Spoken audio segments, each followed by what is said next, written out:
안녕하세요. 어린맥스 강사 김기호입니다. 이번 강의에서는 맥스에서 아주 중요한 에디터블 폴리에 대해 알아보겠습니다. 에디터블 폴리란 말 그대로 오브젝트를 편집 가능하게 만드는 것입니다. 그럼 박스 하나를 만들어 보겠습니다.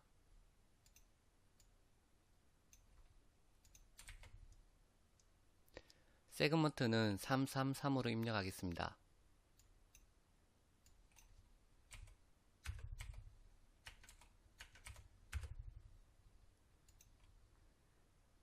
F4번을 눌러 선을 보이게 합니다.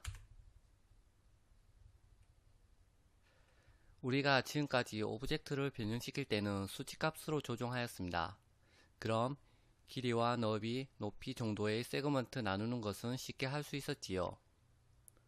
그러나 오브젝트를 더 세세하게 수정하려면 이것으로는 많이 부족합니다. 오브젝트의 점과 선과 면을 마음대로 수정하기는 너무 어렵습니다.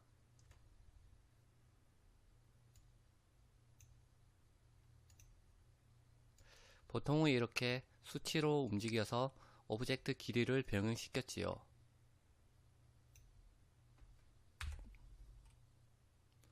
그래서 맥스의 거의 모든 작업은 에디터블 폴리로부터 시작된다고 생각하시면 됩니다. 그럼 에디터블 폴리로 바꾼 다음에 어떤 변화가 생기는지 살펴보겠습니다.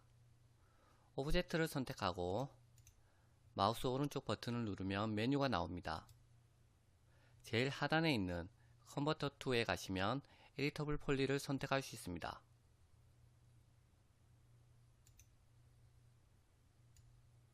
오른쪽 패널을 보시면 수많은 설정을 할 수 있는 옵션 창이 나옵니다.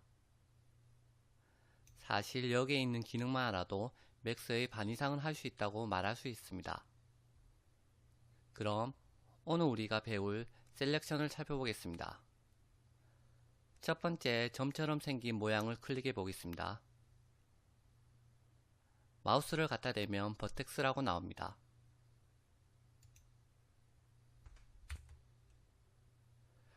버텍스는 꼭지점, 정점이라는 사전적 의미가 있습니다. 즉 점을 말하는 것이지요.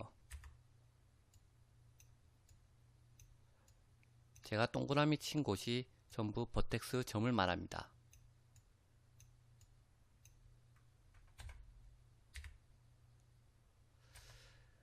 클릭해보면 선과 선이 이어지는 또는 선과 선이 만나는 곳이 점이라는 것을 알 수 있습니다.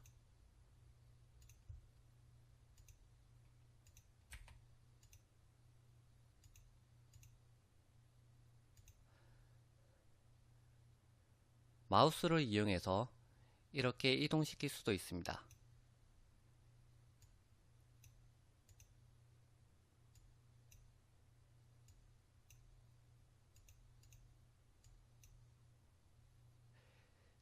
에디터블 폴리를 만들기 전에는 상상할 수도 없는 일이었죠.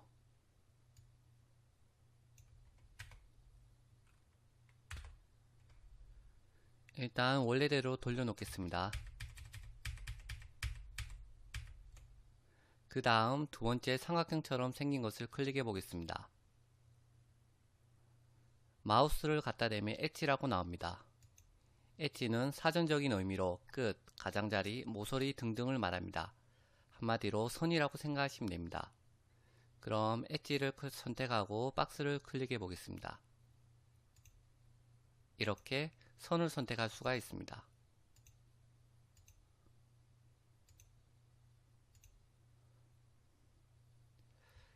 여기서 재밌는 걸 테스트해 보겠습니다. 박스의 둘레에 있는 선을 모두 선택해 보겠습니다. 다중 선택으로 컨트롤 누르고 일일이 클릭해서 선택할 수도 있지만 마우스를 드래그해서 선택하면 보이지 않는 곳까지 다 선택할 수 있습니다. 이렇게 드래그해서 선택하시면 됩니다. 하지만 이렇게 하면 범위 안에 있는 모든 선이 선택되므로 다중 선택을 해제할 수 있는 Alt 키를 누르고 해제할 곳을 드래그 해줍니다.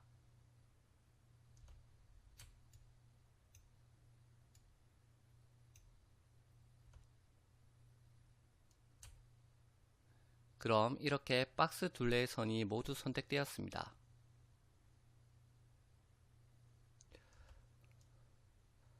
선택된 것만 따로 보자면 이렇게 되어 있겠죠.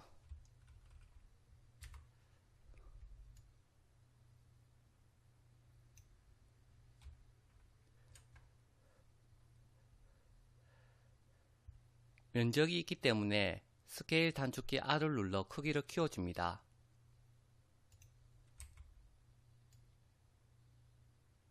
그럼 이렇게 커진 것을 볼 수 있습니다. 물론 크기를 줄일 수도 있습니다.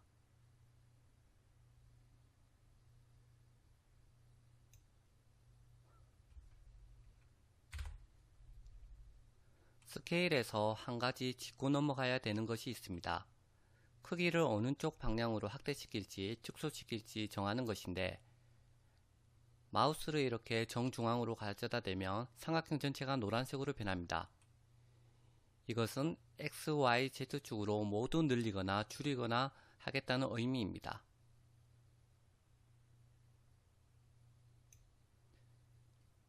그리고 X축으로만 잡고 이동하면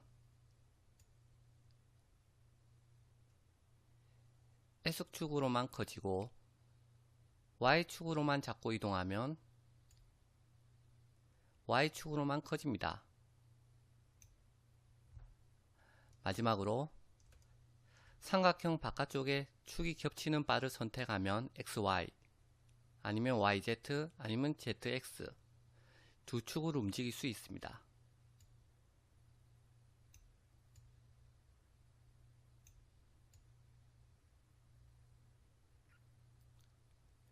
선이라서 위쪽 방향으로는 움직이지 않습니다.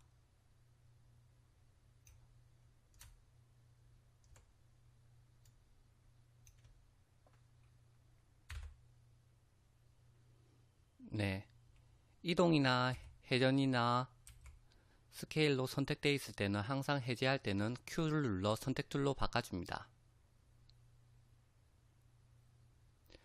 그럼 세 번째 보도를 선택하기 전에 다시 박스 하나를 새로 만들어 줍니다.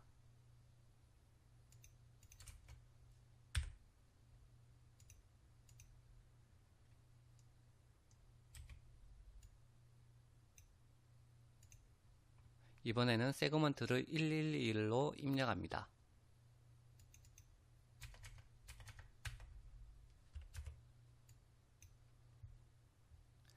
마찬가지로 컨버터 투 에디터블 폴리로 바꿔줍니다.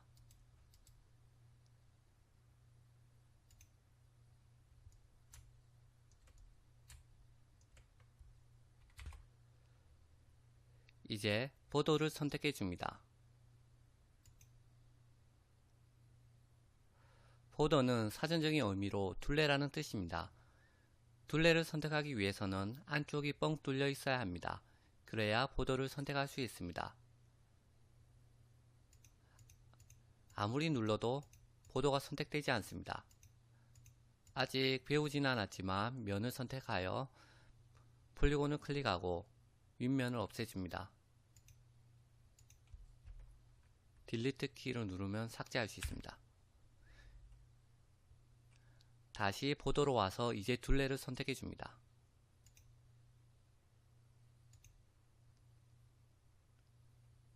그럼 이렇게 빨갛게 선택되어 있는 것을 알 수 있습니다.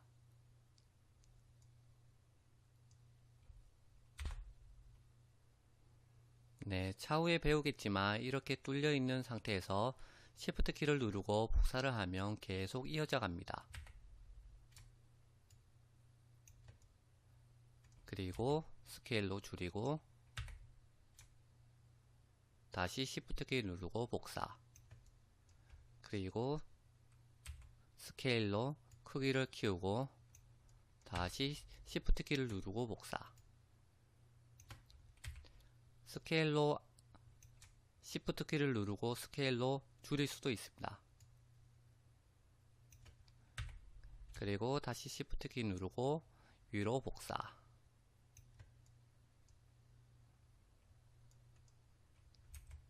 스케일로 키우고 다시 Shift 키로 복사,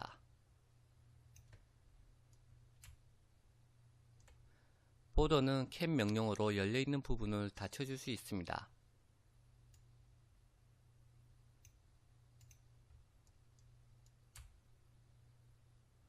뭔가 배관 모양으로 됐네요.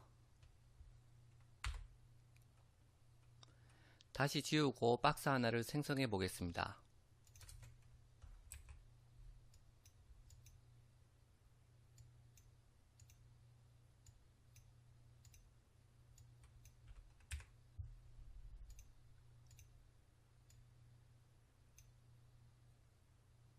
그리고 세그먼트는 333으로 입력해 줍니다.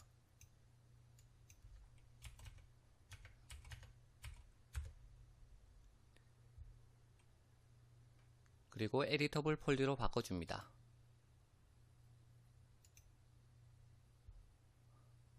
네 번째는 폴리곤입니다. 폴리곤은 다각형을 뜻합니다. 다각형이란 3개 이상의 선으로 이루어진 모양을 말합니다. 보통 삼각형부터 사각형, 오각형 등등 무한히 많이 있습니다. 한마디로 면만 선택할 수 있다고 보면 됩니다. 이렇게 면을 선택할 수 있습니다. 컨트롤 키를 누르면 다중으로 면을 선택할 수도 있죠. Alt 키를 누르면 선택한 면을 뺄 수도 있습니다. 손도 내나 Alt 키, 컨트롤 키로 선택하거나 뺄 수 있는 거죠.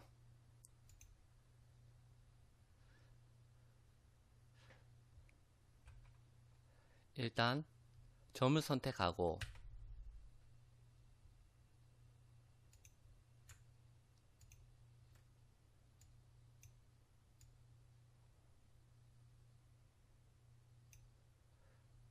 커넥터로 연결하면 선이 됩니다.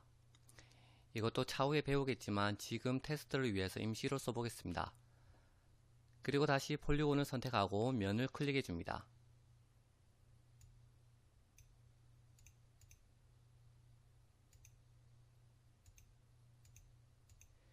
이렇듯 삼각형 이상, 즉 면만 선택할 수 있습니다.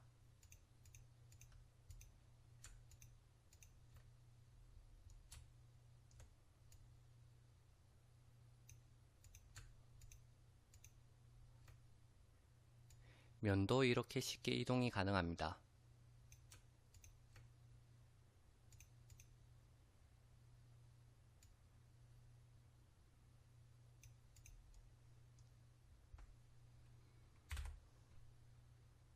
이제 마지막으로 5번째 엘리먼트를 배워보겠습니다.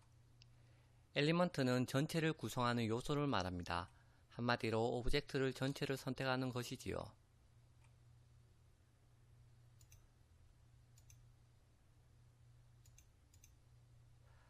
전체를 선택해서 크기를 키울 수도 줄일 수도 있습니다. 물론 이동도 가능하죠.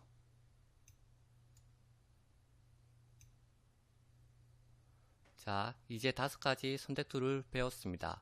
이 선택 툴을 얼마나 능수능란하게 사용하느냐에 따라 작업 효율이 엄청 빠를 수도 늦을 수도 있습니다.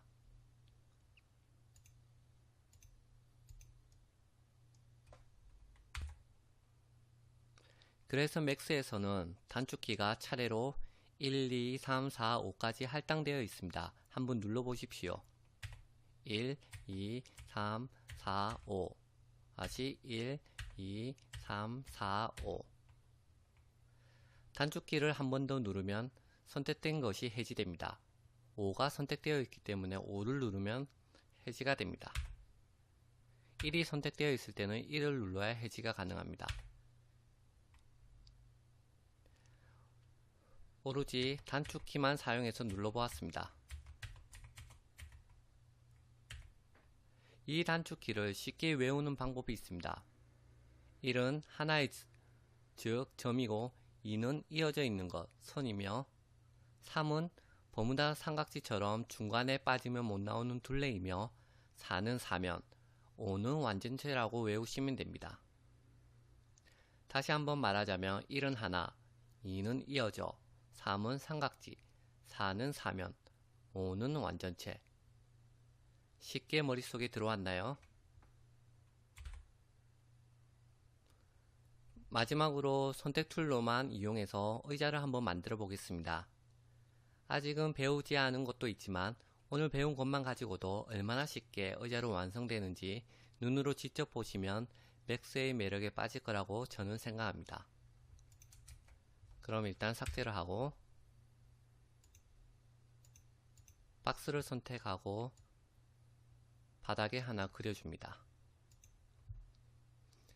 그리고 에디터블 폴리로 바꿔줍니다.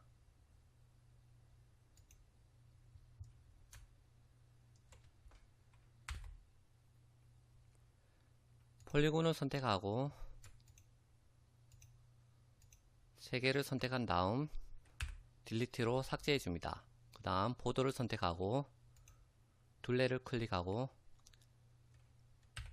Shift 키를 누르고 위로 올려줍니다.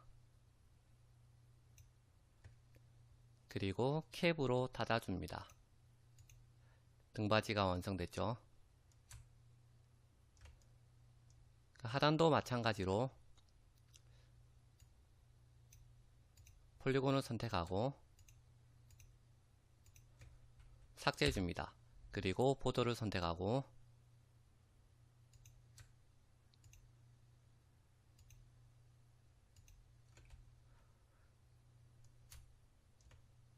Shift 키를 누르고 내려줍니다.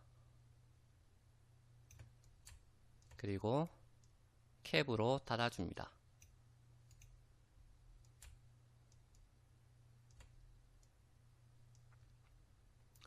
벌써 의자가 완성되었습니다. 아주 쉽게 되죠. 꼭 연습하시고 다음 강의로 넘어오시길 바랍니다. 그럼 이것으로 제 7강을 마치겠습니다.